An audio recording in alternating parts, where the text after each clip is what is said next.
Good afternoon, everyone. Thank you for joining us and welcome to the latest session of our teacher webinar series.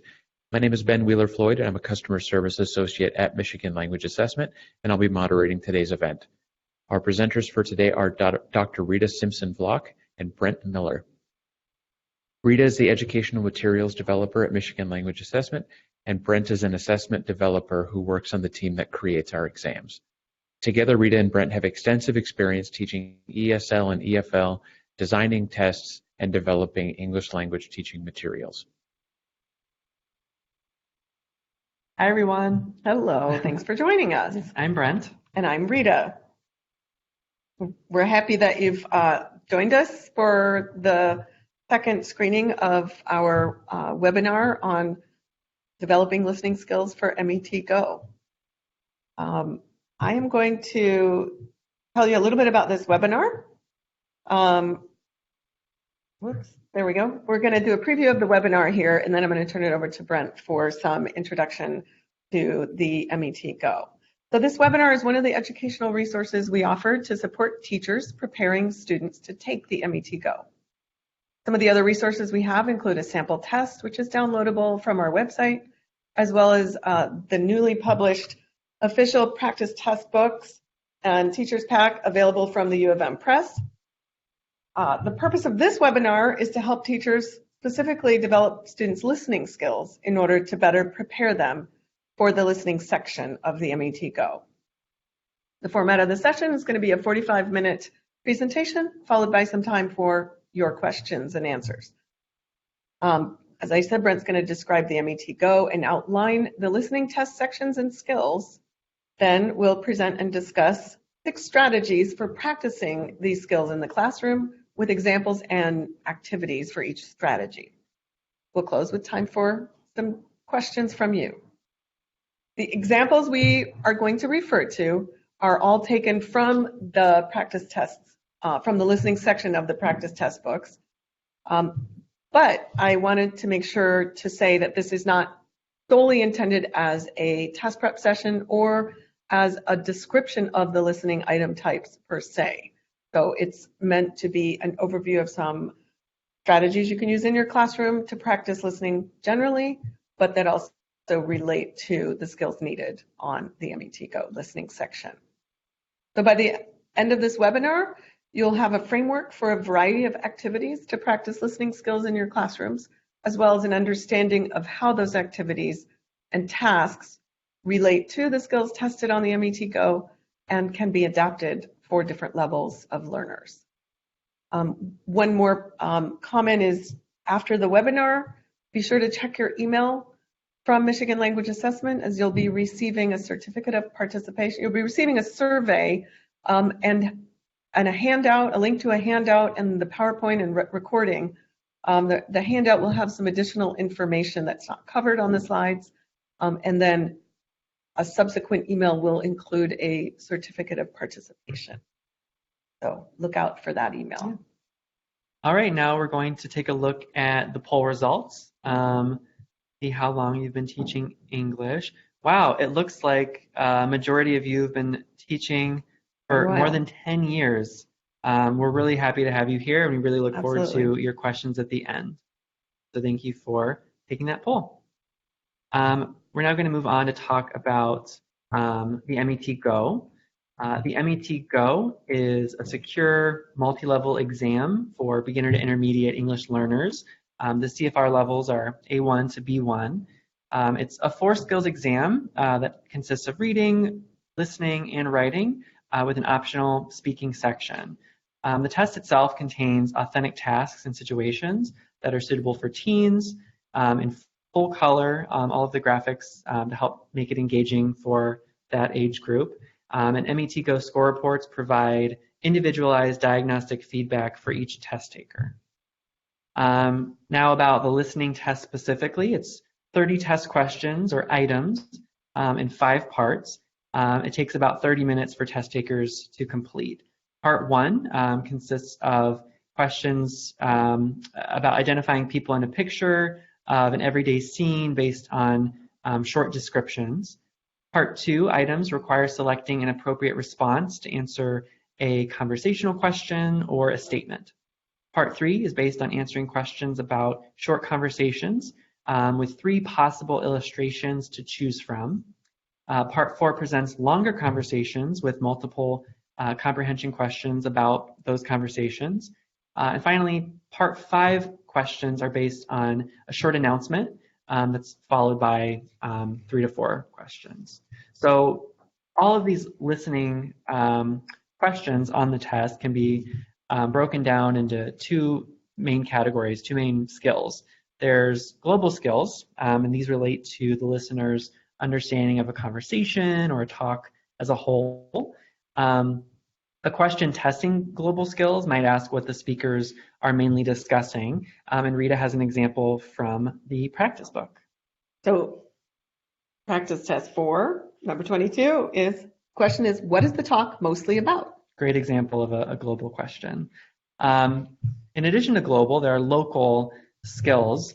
These involve understanding supporting detail or vocabulary that's mentioned in a conversation or talk. So a local question might ask about specific details or the meaning of particular words. And then Rita has an example from the practice test book. So this question says, what time will the boy see the movie?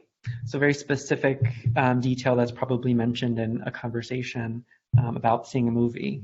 So that's a great example of a local skill. How does the girl feel about yesterday's class? Yeah, another great example. So in this particular webinar, you'll see strategies that address both of these skills, global and local, as needed for the MET Go. So moving on to an overview of the strategies.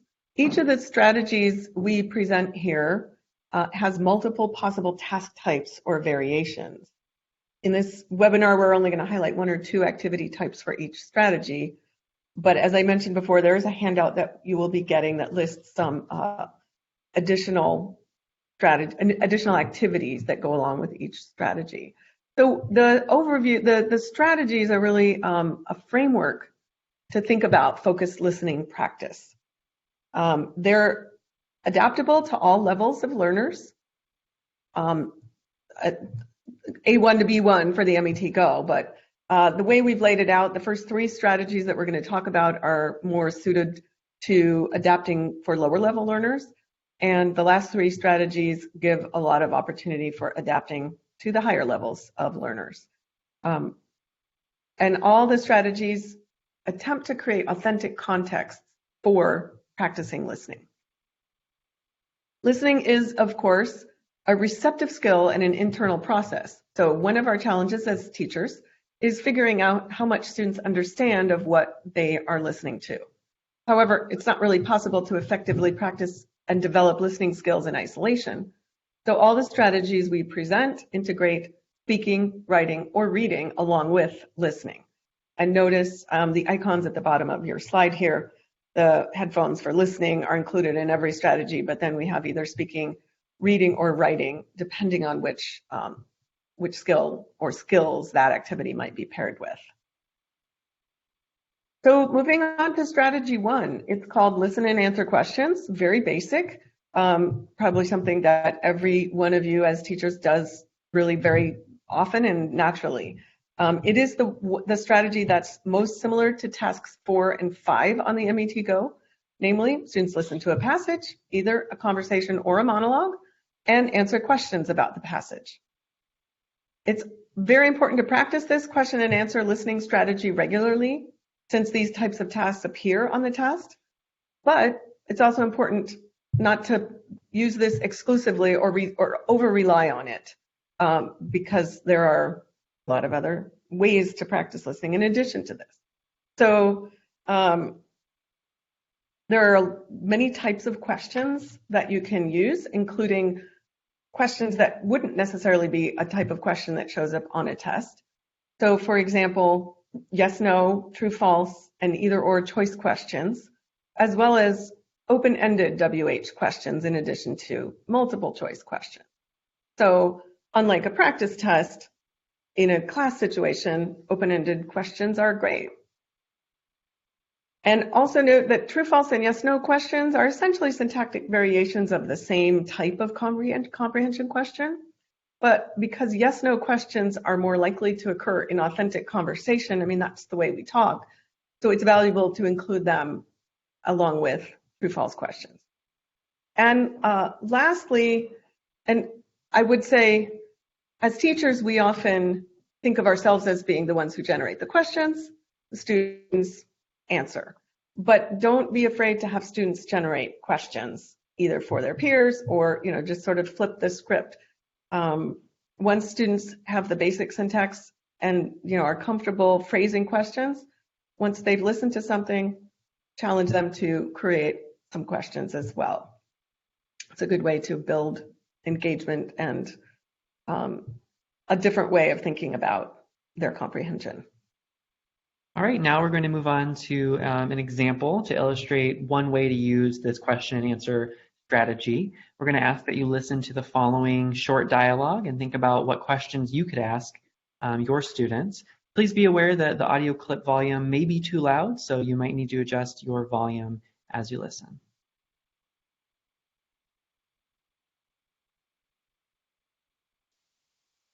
Are you going to the fireworks at the park tonight? I don't think so. Oh, that's too bad. Some of our other friends are going. We're going to cook out before the show starts. I think it's going to be fun. Are you sure you don't want to come? I just don't really like fireworks. I don't actually like things that are very loud. So you don't enjoy concerts either? Not usually, unless it's classical music. Got it. I'll keep that in mind.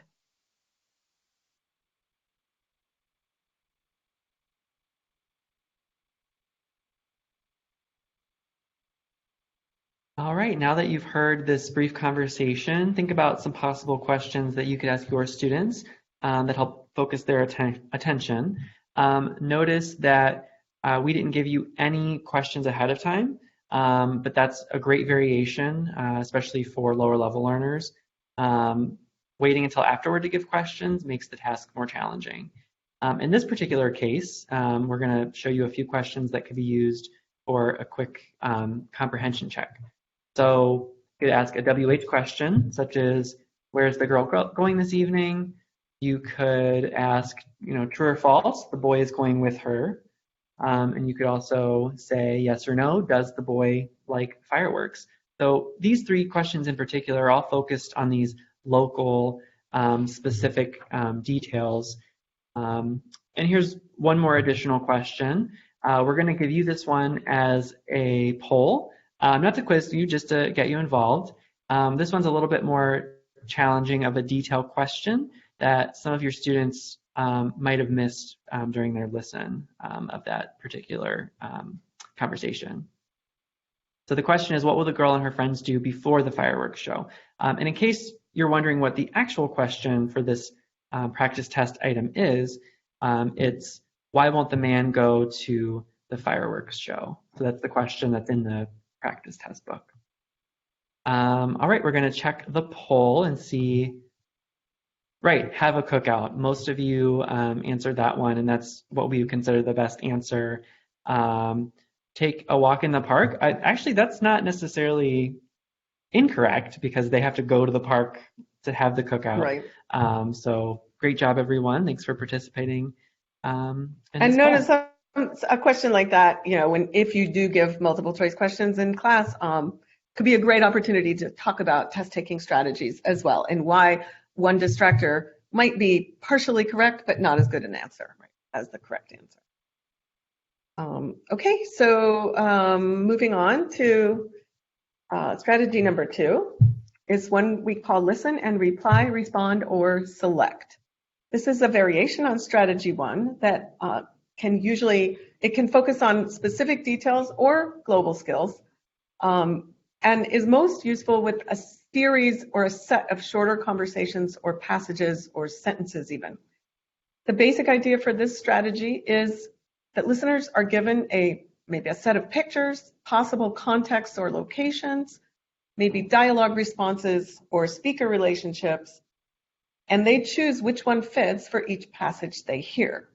So this kind of practice activity is a good warm-up, review, or even a fun game that could be used, that would generally be used with multiple short conversations, announcements, advertisements, sentences, and so on.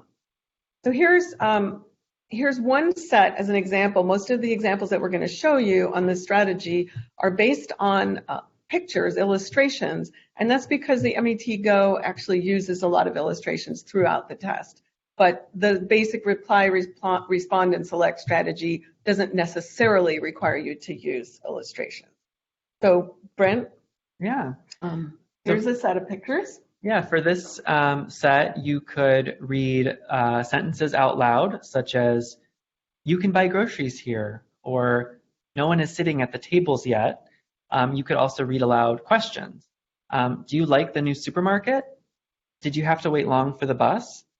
So those are just a couple of ways that you can create sentences that students have to then match to the pictures. Right, and they would just quickly write down A, B, or C next to, number 1, number 2, number 3, and then when you've done maybe 6 or however many you choose, then you go over the answers at the end. And another set of pictures. All right, again, she went to the playground. The mountains are always so quiet.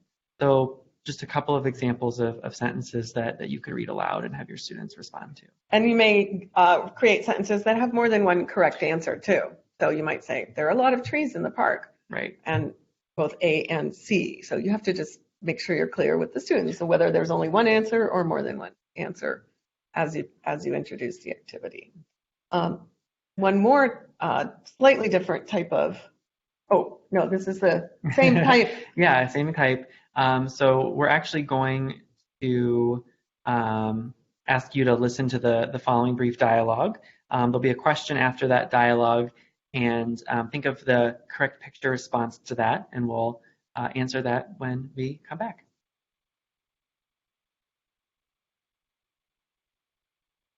How many students are on your golf team? 17, but it's getting more popular. Now it's bigger than the basketball team. Someday, maybe it will be more popular than soccer. What team does the man coach?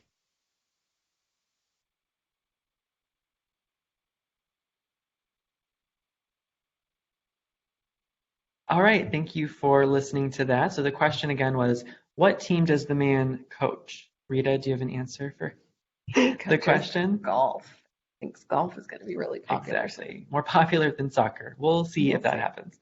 There are a number of additional questions or statements that you could use with this particular set of pictures. So you could say, players kick this ball, players swing at the ball, or things like questions like, did you see the basketball game last night? So there's a lot of ways that you can vary this. Using one set of pictures for multiple activities or practice. Yeah. The following example comes from part 1 of the listening test on MET Go, but you could use images such as this to, again, implement strategy to listen and reply, respond, or select. You could say things such as, he is wearing a green shirt. That would be person E. She has a purple backpack. That would be person D. A modification of this activity would be to use prepositions to make this more challenging. For example, this person is standing next to the man wearing a brown jacket and gray pants. And that would be person B. So it's a little bit trickier for students to kind of follow that sentence and remember, okay, it's the person standing next to the man wearing a brown jacket and gray pants. Or she's sitting next to a red suitcase. Something right, like that. Yeah, right. Exactly. Yeah. So you can also test verbs by saying things out loud like, a woman is talking on the phone. That would be person A. Boy is sitting on the floor. Again, that would be person E. Great. So moving on to strategy 3, this is what we call listen and fill in. And this generally targets local listening skills as it focuses on vocabulary words and specific details. So it's often used, this type of strategy could often be used with mini lectures or other monologues, but it can also be very effectively used with dialogues. The basic strategy encompasses a variety of scaffolded gap fill type activities, including, for example, you give them a chart or some kind of a graphic organizer with some missing information, or an outline with some missing details that students fill in while they're listening. A classic and simple listen and fill in activity that we're going to demonstrate for you would be called what we call a closed passage, based on a tried and true reading practice activity that can easily be adapted for listening to both dialogues and monologues.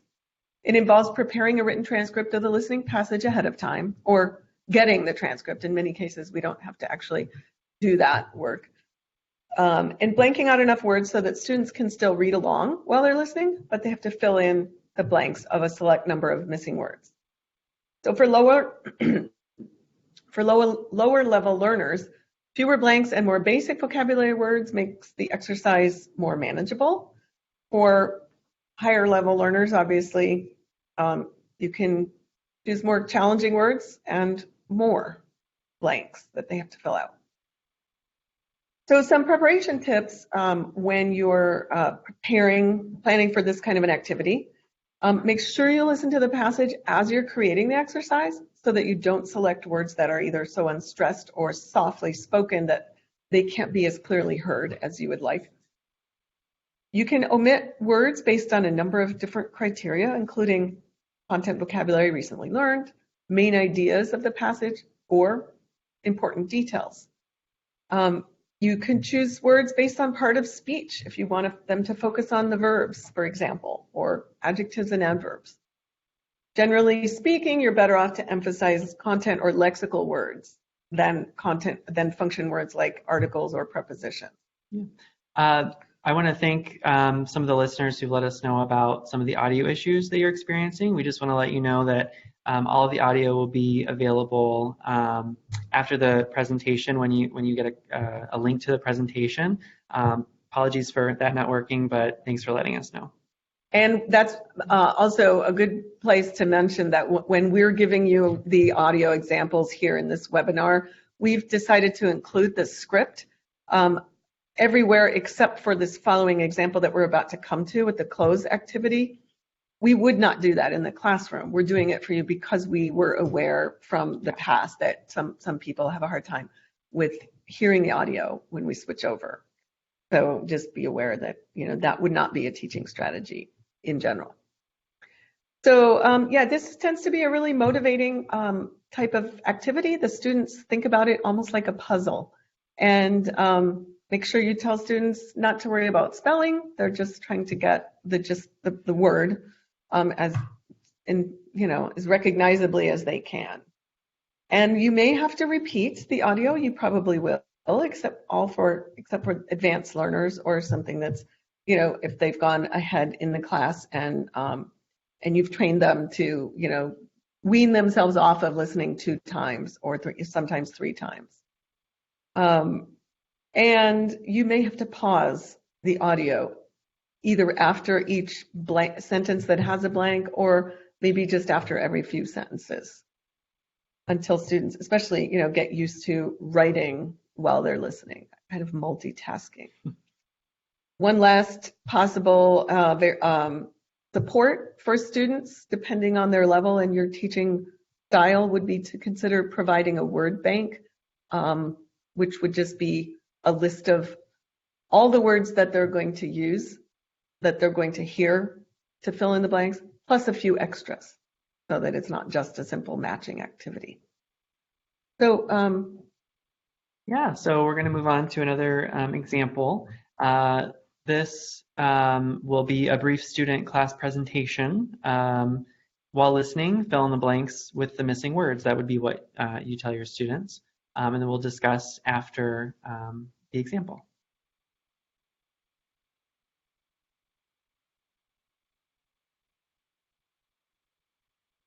The topic of my presentation is sports in ancient Rome. Did you know that the ancient Romans were crazy about sports?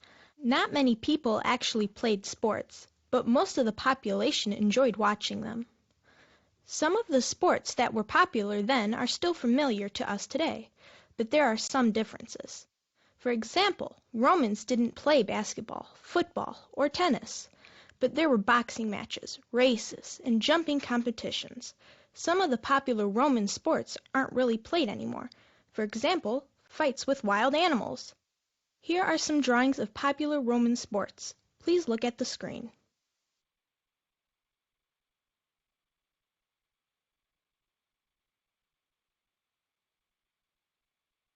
All right, now that you've heard the passage, we can think about ways that you could vary this exercise for your own students. Rita, what's something that you might change?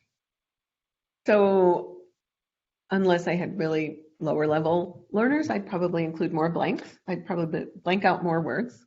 Yeah. Would you include a word bank? You mentioned it. I would not unless the vocabulary words were new. I would, if I thought that they weren't familiar with enough of the words, weren't familiar enough with some of the words, I would not. But that's me. I tend to be a little tougher. Tougher. How many times do you think you would play the passage for your students? At the beginning of a course or when I'm first introducing this type of exercise, I always plan on playing it twice. I find students tend to panic if you tell them they're only going to hear it once. It's scary. Yeah. And if it were a longer passage, I might play it 3 times. But for this one, I'd probably play it twice. Cool. So yeah, there's a lot of ways that you can vary this activity. All right, moving along. Strategy 4 is called listen and write, which you may think, well, last time was also a type of listen and write, but this is actually different because unlike the close passage or close listening activity, which involves transcribing single vocabulary words or phrases they hear while they're reading along with the transcript, this listen and write set of activities involves composing or generating a brief written response, so more original writing of some type in response to a listening passage. So the written response could include, for example, writing a title that fits the passage, writing a single sentence summary of the conversation or monologue, or taking notes or writing an outline about what they've heard if they have enough skills, outlining skills. Another possibility that would be very popular with this age group, the young adolescents, actually with anybody nowadays, an authentic task type would be writing a text or email. So for example, and with all of these strategies, as we said in the beginning, the emphasis is on creating some kind of an authentic context insofar as possible. And this is a great one because if you have a listening passage that students may need to tell, something that's like what they may hear in real life, and then they need to tell somebody who wasn't there, or they need to pass on something that they heard maybe on the radio or TV or from a classmate to somebody else, they have to dash off a text. So, it's a great way to include their phones if you are trying to find ways to make phones part of your classroom learning. It's a great way to give them opportunities to use slang that they might use when texting and those kinds of things. So you could use a single sentence summary for a monologue or mini lecture to summarize the gist of a story. And if you do that, more advanced learners should be able to come up with their own summary sentences. But at the lower levels, you might want to provide starter sentence stems, or maybe even just a choice of possible sentences. Which one best summarizes what you just heard? So most of the listen and write activities focus on global listening or main ideas. The idea is to have students focus on the gist of what they heard. All right, so the example we'd like you to have, like you to practice now is to think about the short monologue you just heard for strategy 3 and think about a possible title for that. So this helps students kind of with their paraphrasing skills and can be a really effective activity to kind of focus on these global skill. So to demonstrate this, we have another poll. So have a look at these 4 possible choices for a title and then choose which one of these you think would be the best one for the passage from strategy 3.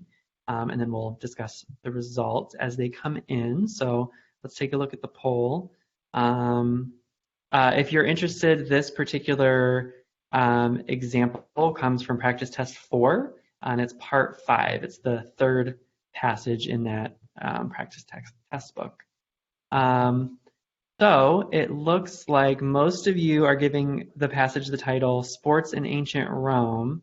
I'm a little disappointed no one is choosing Crazy Ancient Romans. That was my favorite distractor. Yeah, I think, it's funny, and I think we've talked a little bit about this before, but anytime you can inject humor in the classroom, it can just make learning that much more effective and fun for you. Right, and this is an example of where the humor relies on understanding a little bit, higher level. Like you have to know that there are two senses to the word crazy. And the example comes from the passage that said the Romans were crazy about sports, and Crazy Ancient Romans uses a completely different sense of the word crazy, so it's a good way to, Thanks for participating in that poll. We're going to move on to strategy 5. So strategy 5 and 6 get into mostly involve pairing listening practice with speaking practice, which is, of course, a natural combination for language learning. We speak often when we're listening. We maybe not as often. It's much more common that we're speaking and listening at the same time than just listening passively. So listen and retell is an activity that can be used with either dialogues or monologues or mini lectures or announcements. The essence of this strategy is to create a context for learners to report back to someone orally about something that they have heard. So listen and retell could target global skills and main ideas, or could require some specific details in the retelling, depending on how you as the teacher set it up. The emphasis is on getting the important information right, not on memorizing and reciting the exact words. So for example, the dialogue from strategy 1 about going to see fireworks could be used for this type of practice. Yeah, so if you think back to that example about going to see fireworks, you could discuss this with your class in the context of a friend who's going but didn't know about the other friend who is going. Who wasn't going, yeah. So if your speaking partner is another friend who's going with you, you can tell that friend what your friend told you. So do you want to reenact this? So I can ask Rita, hey, are you going to the fireworks tonight? Oh, yeah, of course I am. Oh, that's great. Yeah, you're coming, right? I am coming. Is your friend Bob coming? Bob told me just today that he isn't coming because he actually doesn't like fireworks at all. Okay. Why not? Well, he said loud things bother him. Okay. So he's not going to join us, but it'll be fun. All right. So we have one more example. Yeah, we have one more example. So this one is a monologue that would lend itself to this listen and retell strategy. So listen to this announcement about an upcoming trip from a teacher. Think about how you could assign your students in pairs, sort of as an information gap activity. The task setup is that your teacher is telling the class about an upcoming class trip. One of your friends is absent, and you want to tell them the information that they missed. So you have everyone listen to the audio and then retell the information to a partner who missed that announcement. And then for advanced students, you can make sure to tell them to include as many details as possible, as many that they can remember, to adapt it for lower level students and have them focus on maybe main ideas and one or two details. So now we're going to play the example for you. It's better to take along a notebook or something to write down what you learn.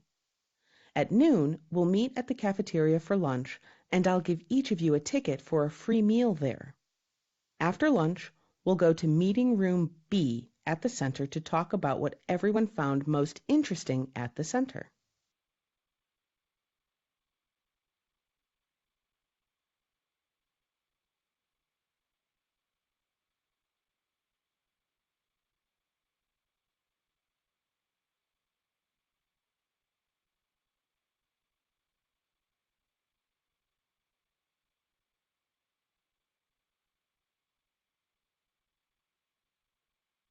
All right, so we're going to reenact or demo this retelling for you. So Rita is the student who was absent. She didn't hear the announcement, but I did.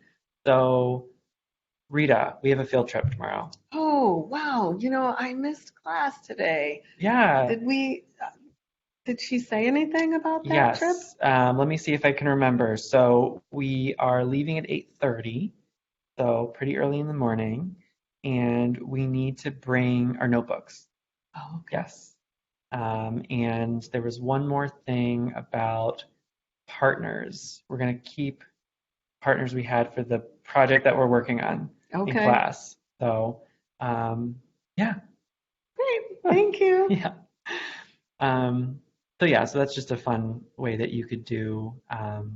And you can make it into, a note taking for the person who didn't hear. You can have them, try to ask and answer questions of each other.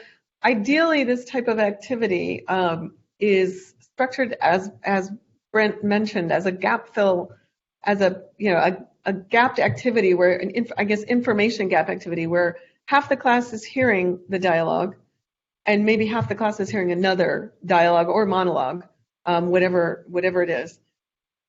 And so when they're paired with somebody who heard the other one, and it's just a little more authentic that way. They actually don't know what was the content of the announcement that their partner is telling them. So, all right, and the last strategy, moving on, is strategy 6 is called Listen and Reenact or Expand. This is a variation on strategy 5, but this would be primarily geared toward a conversational passage where 5 could be either a conversational passage or a monologue. It allows students to expand on what they have listened to. So the task is to have students role play or recreate the dialogue with a partner. So not tell it to someone else, but actually reenact it.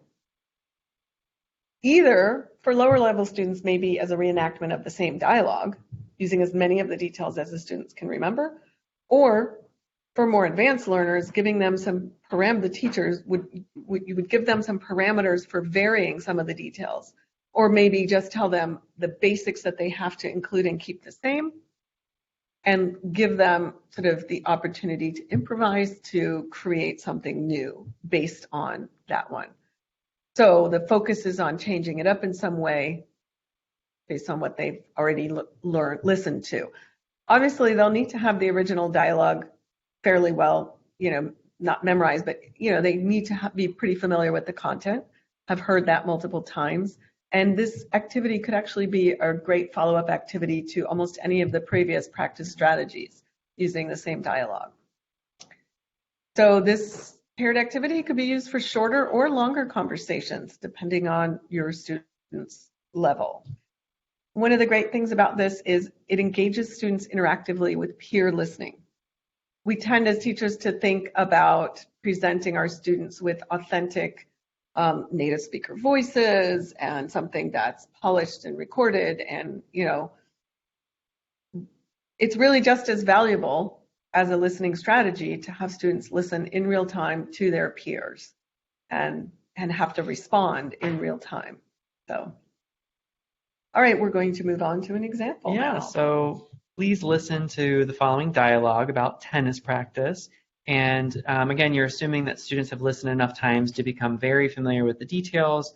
The task will be to have students recreate this dialogue, not retell it, but reenact it with a partner. But again, the focus is on changing it up in some way so that they're actually creating a new dialogue that's based on the one that they've listened to. So we're going to play that example for you now.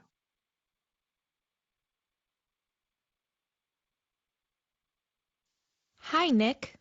Hey, Elizabeth. How's it going? Okay, just heading to tennis practice. Did you decide to give it up? I haven't seen you on the courts for a while. Maybe just temporarily. I injured my knee a while back, so I haven't been playing. Oh, I didn't know that. Did it happen during a match? No, actually, I did it when I was running, so I haven't been able to do that either. I have been swimming, though, to stay in shape. Well, maybe I'll see you at the pool sometime then.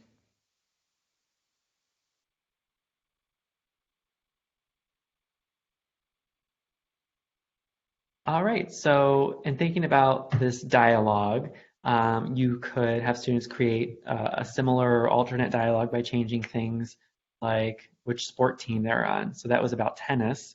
Maybe it's soccer, maybe it's golf, which is becoming more popular than soccer, according to the Right. other dialogue we listened to. Or it could be some different kind of free time activity altogether that they have changed, their participation in. Yeah. You could change the type of injury or have students create another reason for the absence. So instead of it being a knee, maybe there's a birthday party he has to go to or something less sad. Painful. Yeah. You could change the emotion or attitude as well. Like maybe they're actually secretly happy that they don't have to go to this activity anymore because maybe their coach is really tough and they don't want to go. Right. Right. So it can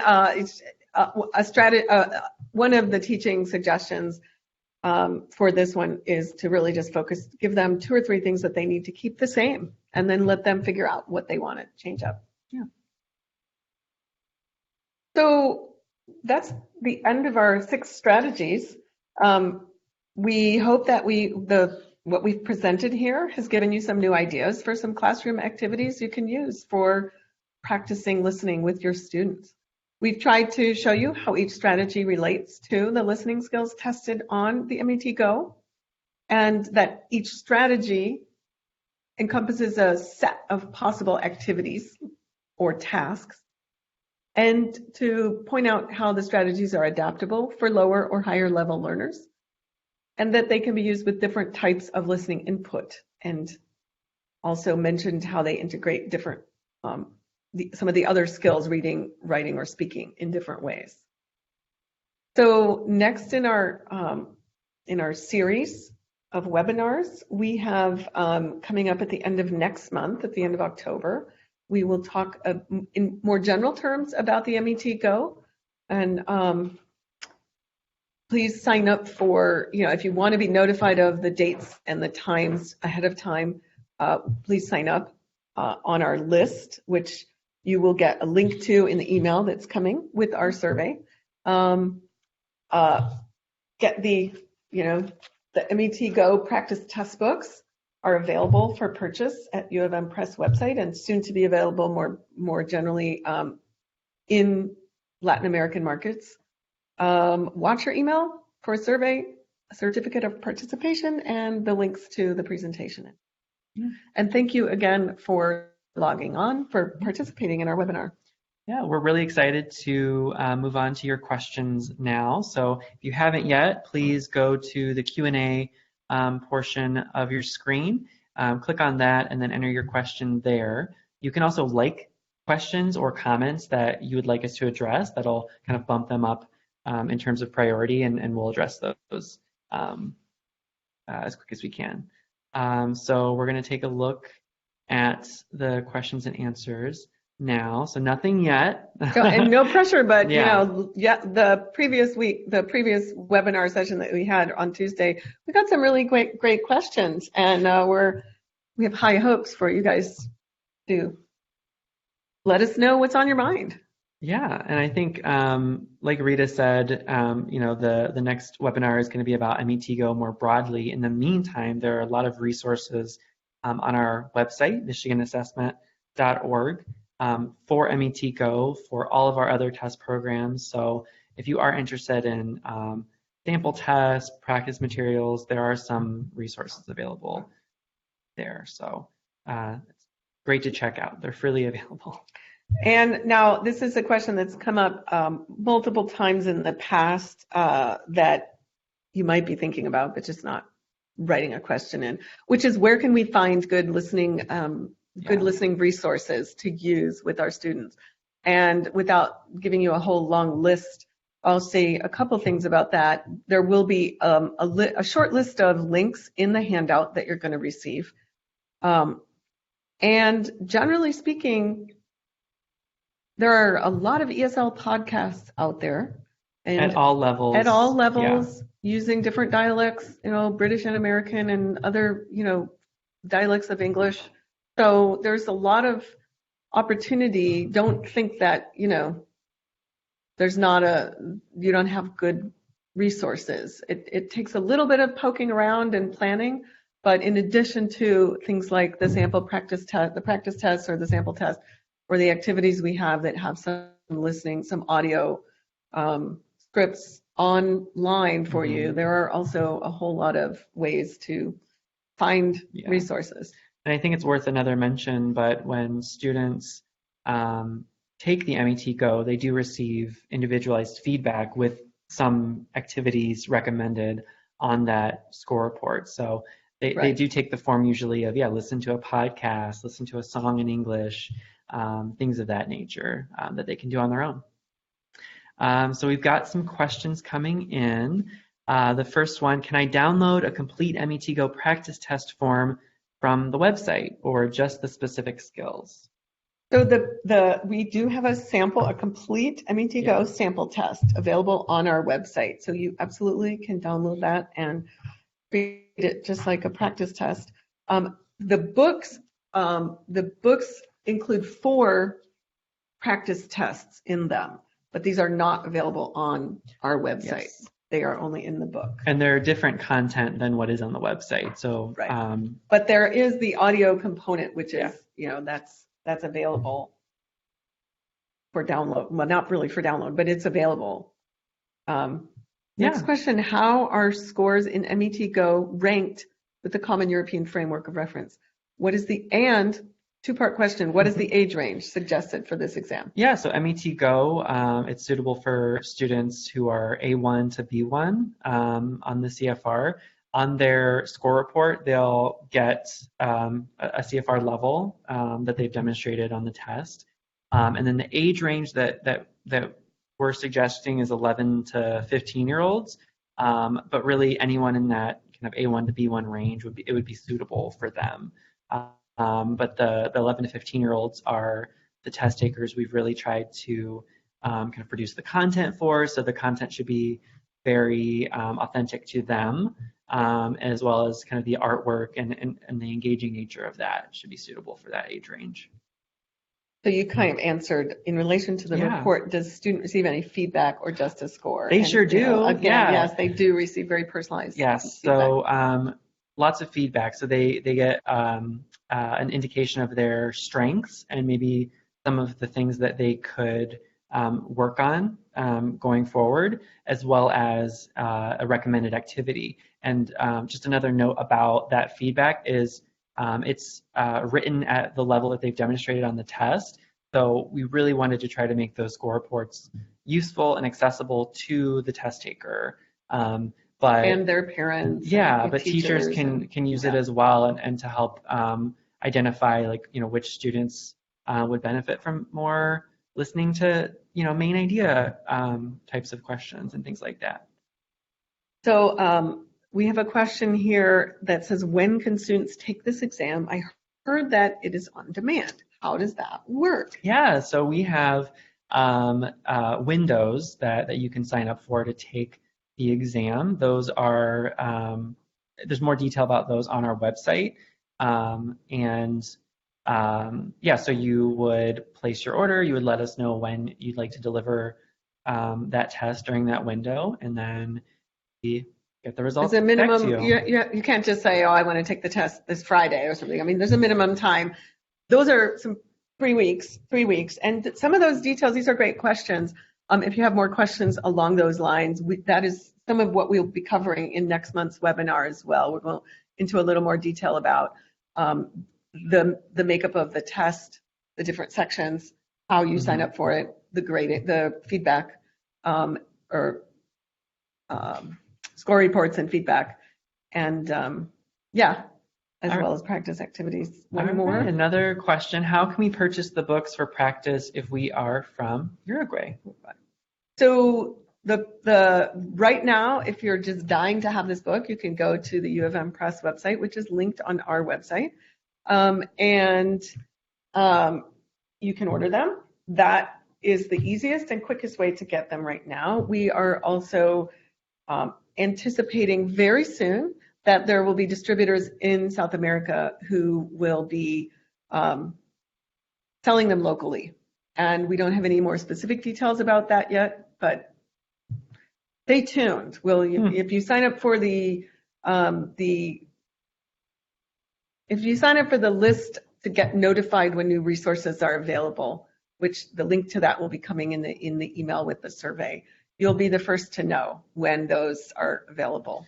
All right, now the next question is for Rita specifically. Could you please tell us about the Ready, Set, Go section of MET Go on the website? And I say that because Rita led the development of that section of the website and those materials. So Ready, Set, Go is kind of a comprehensive set of web pages and web resources that describes the test, the different sections of the test, the rating criteria for the speaking and the writing sections, gives a link to the sample test, and also includes a library of resources that has some practice activities, somewhat like some of the ones we talked about here for listening, but also for writing and speaking activities. And it's really just a set of pages that kind of like everything you need or want to know about MET Go if you aren't familiar with it yet. There's a PowerPoint slide presentation there that goes into detail for teachers. Yeah, so check it out. Yeah. One more question here. Besides the sample test, can we have access to practice papers? Which is the practice book and where can I get it? So we talked about where you can get it. The U of M Press website will ship anywhere. And as soon as we have word that they are available with a local distributor in other parts of the world, we will be publicizing that. How much is the practice book? I don't have the exact price on the top of my head. So it's on the order page for the U of M Press website. So the sample test is the only sample test that we provide for free, and that's the one on our website. And that's true for all of our exams. The practice tests that we have we have two sets of books. The MET Go and MET both have practice books available now. Yeah, so great questions. It looks like, well, we have one or two more minutes here before we're completely out of time. But it looks like I don't see any more questions coming in. Yeah, thank you so much again for listening today. And as I said that, we just got another question come in. So let's take a look. Another person from Uruguay. Thank you for being here. You can get the books from the U of M Press website. But again, Rita said that hopefully soon we'll have some local distribution in place that you can get them. Right. So the most important step I can advise you to take is sign up for the list, the distribution. It's just really an announcement list that anytime we have new educational materials or resources of any kind that we think would be useful to teachers, we will be sending an email out. And if you sign up for that list, you'll be first to know when those are available locally. And in the meantime, you can absolutely order them from the U of M Press's website. Okay, so somebody look this up for me.